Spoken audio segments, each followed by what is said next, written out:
Hi there. I'd like to continue our chat and focus on this coronavirus issue, which is very serious indeed. Um, I'm still kind of leaning towards this not being a pandemic, as is being told to us. The numbers, etc., 2,100, I think, in Italy, which is pretty much the hardest hit European place since this thing broke out. 2,100 deaths in Italy. I'm not sure what normal, death rates. And then when you get into it, it's elderly. So over 3 weeks in a population of that size, I don't know what would be normally expected of, the natural passing away rates of people are. But be that as it may, say it is a deadly pandemic as such. I still have a lot of questions about how things are being rolled out. I think people need to, be very tactful and mindful about, what they think of vaccinations and things like that, because forcing people to take vaccinations because you think that it's going to jeopardize your safety is really just, it's going to get nasty, basically. And I'm against vaccination and things like that, especially when I get the sense that it's being manipulated by the state.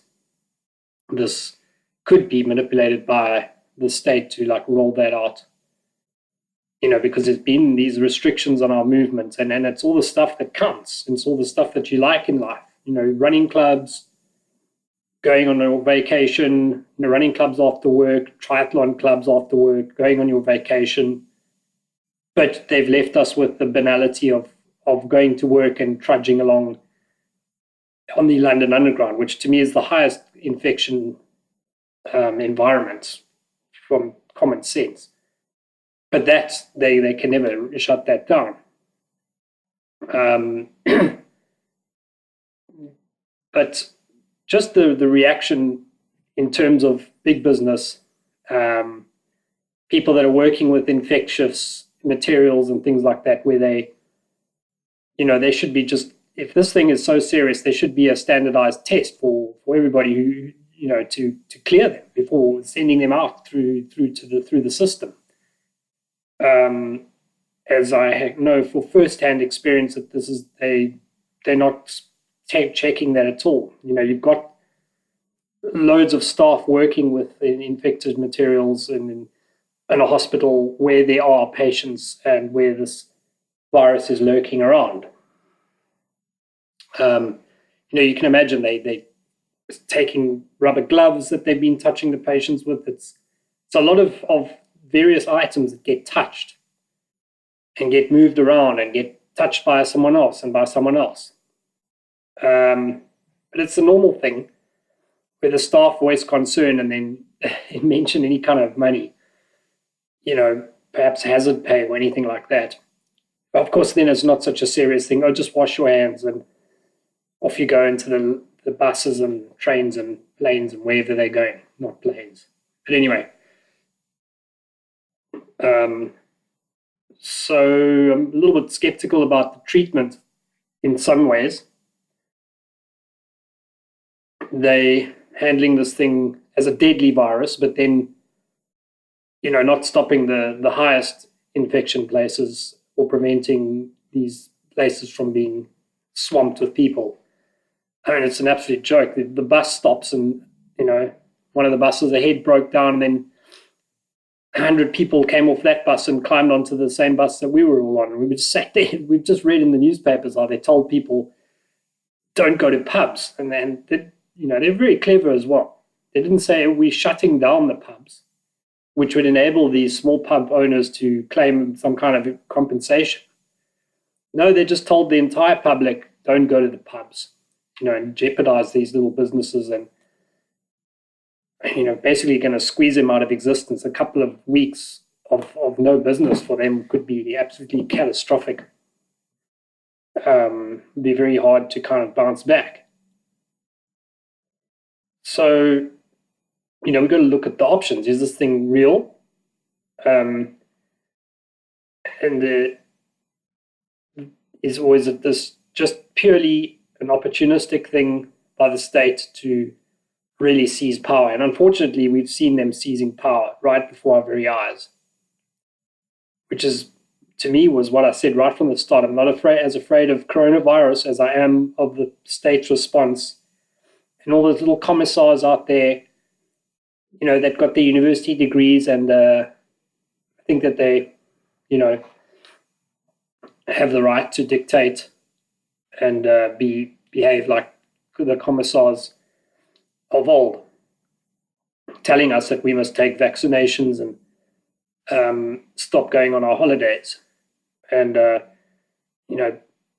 this is going to create conflict, of course. I'm not afraid of conflict. I welcome it. But yeah, just to be aware and not to capitulate on anything, I think is the main point.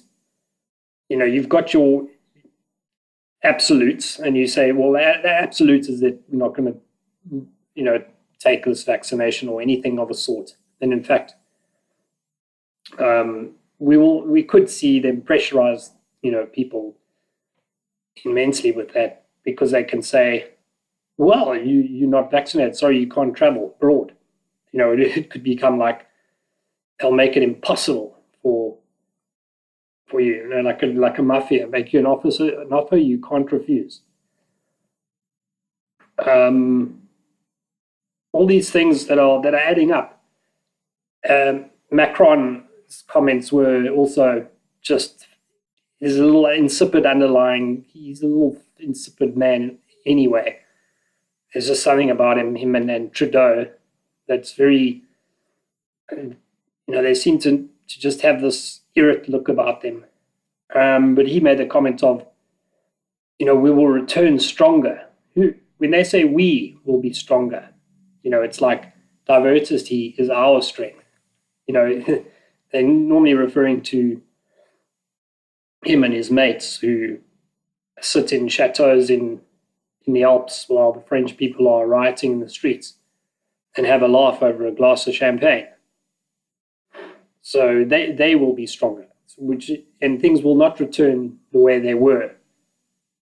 And I'm looking at this thinking, well, they've been up Greta Thunberg's asked about, giving her the biggest boost financially and media-wise. This nobody suddenly telling us about we mustn't fly overseas and carbon footprints, etc., etc.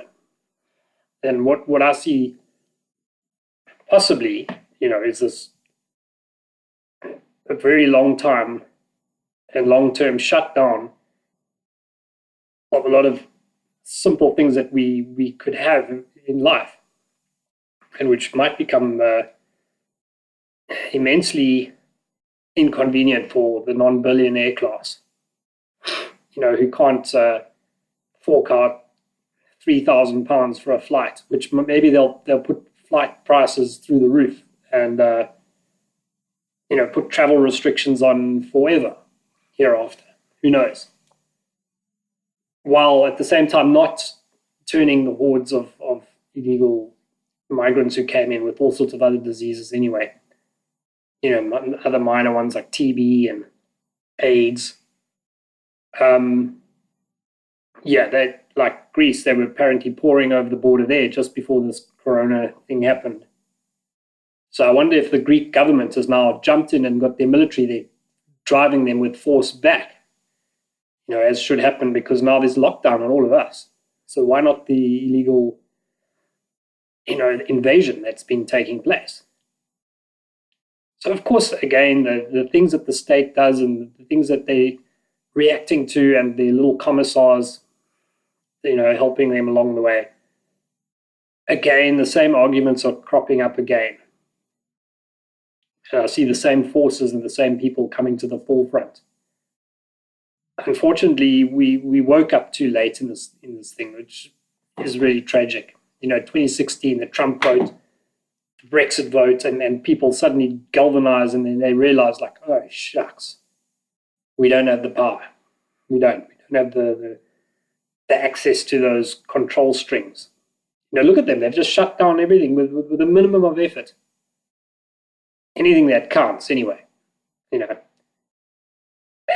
which is your travel, your enjoyment of life, and your clubs and societies, and even parties. They're not even allowing parties, gatherings of more than a certain amount of people, and they all the commissars, the miniature commissars, are like capitulating, and oh, it's such a good idea. It's the right thing to do. It's not the right thing to do. Listening to the state as it is, as what we've proved now, and as what we know, is going to be our downfall. Listening to them on just about anything.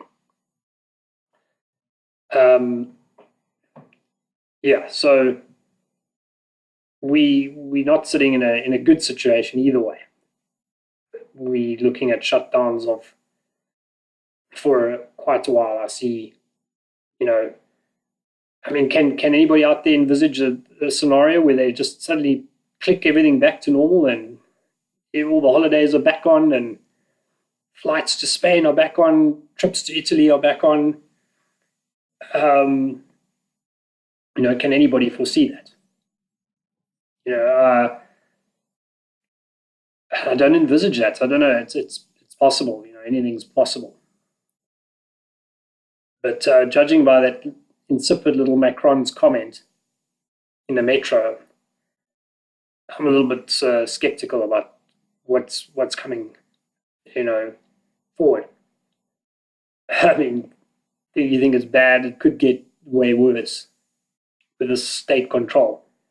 And it should just illustrate to us also how much power they actually still wield, that they've shut these things down just with a mere hint, and it's like, make it so, and it's so. So anyway, it's food for thought on a couple of fronts there, especially individuals' reactions to this thing, and just taking the time to observe everything and get the whole picture, and make decisions, about